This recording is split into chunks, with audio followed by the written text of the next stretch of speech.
Amen. Well, first of all, I would start off by saying that it is truly a privilege and an honor to be among you, because I know that it was God who selected me to do this before the foundation of the earth. Notice again that I'm not saying that God gave his stamp of approval on the decisions that I made, but God did approve in that his love for me is unconditional and always present. Yes. Amen? Amen. Let's give God praise for that. And then I always like to be a little interactive. So what I want to do is, we've already introduced ourselves, but if we could just go and number ourselves, starting with 1 to 10, and then starting over again, 1 to 10. Hannah, if you'll start for us. 1, 2, 3, 4. Remember your numbers. 6, 7, 8, 9, Okay. 1, 2, 3, 4, 5, 6, 7, 8, 9, 10. 1, 2, 3, 4, 5, 6, 7, 8, 9, 10. 1. 2. All right, 1 through 4, please stand.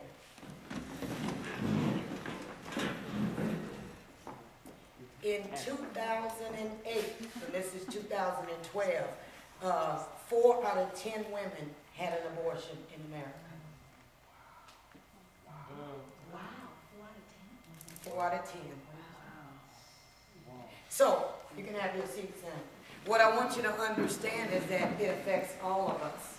Because see, whether you know it or not, because under abortion is a cloud of shame. Right. So whether you know it or not, someone that you know has been affected by abortion, and so are you.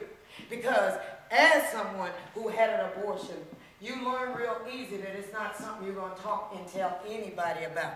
Matter of fact, my first public declaration is right here, right now. Wow.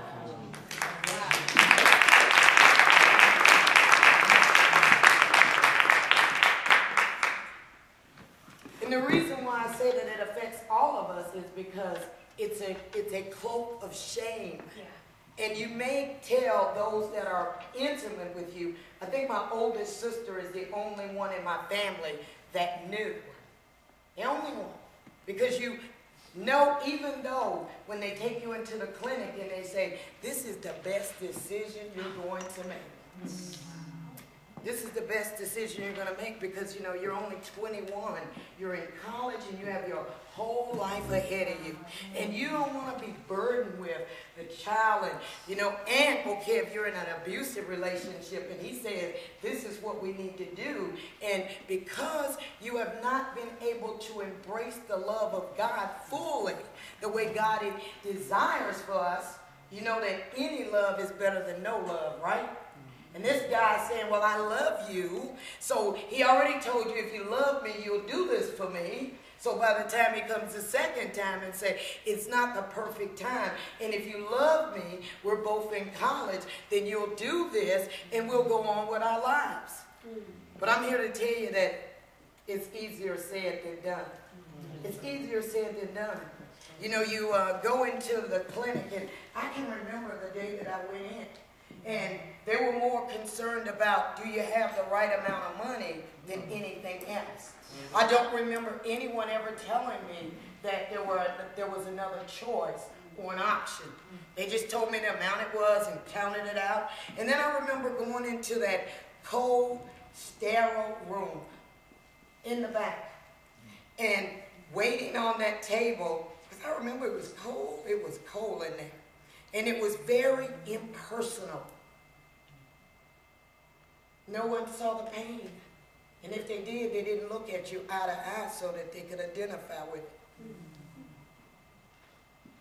So I remember that as I was laying there and the doctor came in, and for me, my technique was the vacuum cleaner. That's what I called it, because that's the sound I remember. And I remember that when the tube went in, and I can remember when life was literally ripped from me and a part of me died on that day. And that part of me, I decided that the best way to deal with that, after I got up, after the time prescribed, and they said, now you're finished, you can get dressed and leave. When I closed the door to the clinic, I closed the door to that part of my life. And I never spoke about it or even looked at it because, you know, we have this belief out of sight, out of mind. Well, I'm here to tell you that's not the case. You learn to close that door, and I believe that if I didn't open it, then I was going to be safe. But I didn't realize the effect that it was going to have on my life because I knew that there was something that was wrong that day that could not be fixed. It couldn't be fixed. And there was no one that could fix it for me. None. I will tell you that, and he did. But I will tell you that from that day on, I walked away and I said, I'll never tell anybody that. But I walked away in shame. And I'll tell you that my God is a good God, and God saw me through that. Because in my ignorance, I didn't even realize that folks were dying from that. But see, they didn't tell you that either. Wow. At least they didn't tell me. Wow. There was a possibility you could die, that there were after effects. Because it was so easy when they told me that was all you need to do.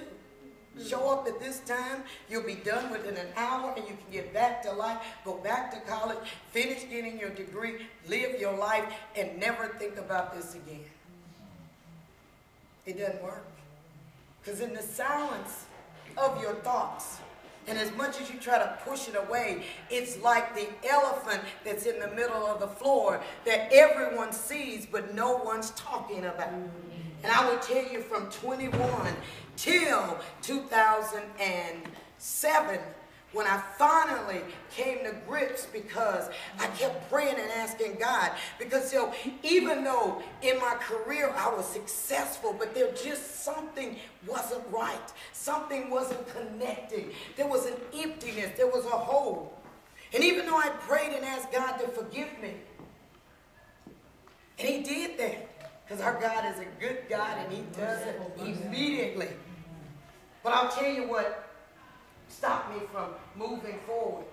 It's what this program is about. It's the healing process. It's the mourning. Because see, I knew that it was a child that needed to be mourned, but society doesn't give us permission to do that. And how can you mourn something that you're ashamed to admit to your own self that you did? So as I continued to seek God, Jesus showed up. Jesus showed up. And I said, Lord, what is this? Because there's something in here. You know, I'm a command sergeant major in the United States Army. God blessed me that I got promoted exceedingly, abundantly, every single rank, first time look, all of that stuff. Went from E1 to E9 in less than 18 years. Wow. Amen. But there was still something. Because no matter what they tell you how good life is going to be, it's not. You can have all the money and everything else, but it doesn't recover until you get to the feet of Jesus. Yes. And when you come to the feet of Jesus and really get real, the Lord spoke to me and he said, it's because you haven't experienced the pain yet. Not the tears, not the shame, the regret, the grief, and all that, but the pain, because I blocked it away. And he said, Sylvia, I promise you, if you'll come to the cross and come back to the point of pain, I'll meet you there. Amen. And I'll deliver you through. And I'll help you to see that on that day, the reason why you made it through is because in spite of, but because of my love, I saw you through. And I didn't leave or forsake you then, and I'm not going to leave and forsake you now. And see, you're still carrying guilt and shame, and as long as you do that, you can't help others from going down that same road and that same path. Because see, if we don't talk about it, then because the only side that's doing all the talking is the one that's making all the money. Right. It's the ones that's making all the money. Right. Because those of us that made that choice, saved or unsaved, most of us saved because God's grace is sufficient.